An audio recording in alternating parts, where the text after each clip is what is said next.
We start this morning in Florida, where the aftermath of Hurricane Ian is still being felt today. Power companies have been working nonstop to get the power turned back on for millions of people there.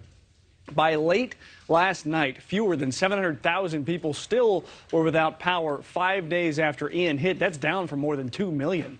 NewsNation's Robert Sherman is live for us in Arcadia, Florida. That's in DeSoto County. Robert, what is the latest on the situation there? Well, hearing from Florida Governor Ron DeSantis, he was saying is that with the way that they have been able to reestablish power here in the state of Florida, he called it a conservative miracle that they've seen here. Still, though, with over 93% of power restored here in Florida, that's 7%, Mitch. That still makes up over 600,000 homes here in the state of Florida. And you look at some of these counties, you go down the list here, you see the areas where there's still some pretty severe impacts.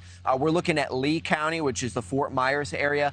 Over 58% of homes are without power there. You go to Charlotte County, which is just north of that Fort Myers area, 56% of homes are without power. Collier County, that's Naples, about a fifth of all homes are still in the dark. DeSoto County, which is where we are, about a third are in the same boat. And then still, you go up to Volusia County, which is in the northeastern portion of the state. That's the Daytona Beach area. Still about 11% of folks there still without power. We did speak with Florida Governor Ron DeSantis at his press conference yesterday, asking him about the long-term impacts and how long it could be until some of these folks get the power restored. Here's what he had to say. Governor, your crews have worked tirelessly in order to restore power around the state. Do you have an idea of how many Floridians will be without power for an extended period of time?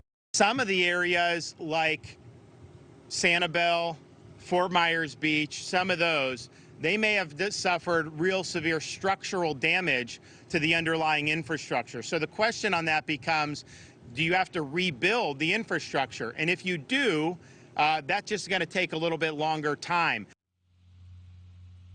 One thing that we have learned here, Mitch, is that there's, of course, such an emphasis placed on the Gulf Coast regions. And, of course, the images out of there are devastating. There is truly damage across this whole state. I want to show you where we are in Arcadia, Florida. I mean, you look all around this community, just down this road here, for example, still a lot of standing water. And, you know, it's just everywhere here in this community, not just these streets here, but where we're standing right now, this looks more like a lake.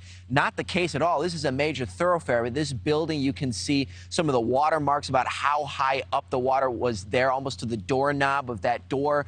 You continue walking around here back to these train tracks. Those are still standing underwater. I mean, it does, you know, look like a completely filled lake or reservoir here in this area. And the governor is saying is that because you have so much standing water here in the state, that is actually having an impact for how crews are able to get to restoring power in this area. Some of that infrastructure itself is underwater. So this is something that officials are waiting for here, but still a long way to go on the power front, and a lot of people holding on still in the dark. Mitch?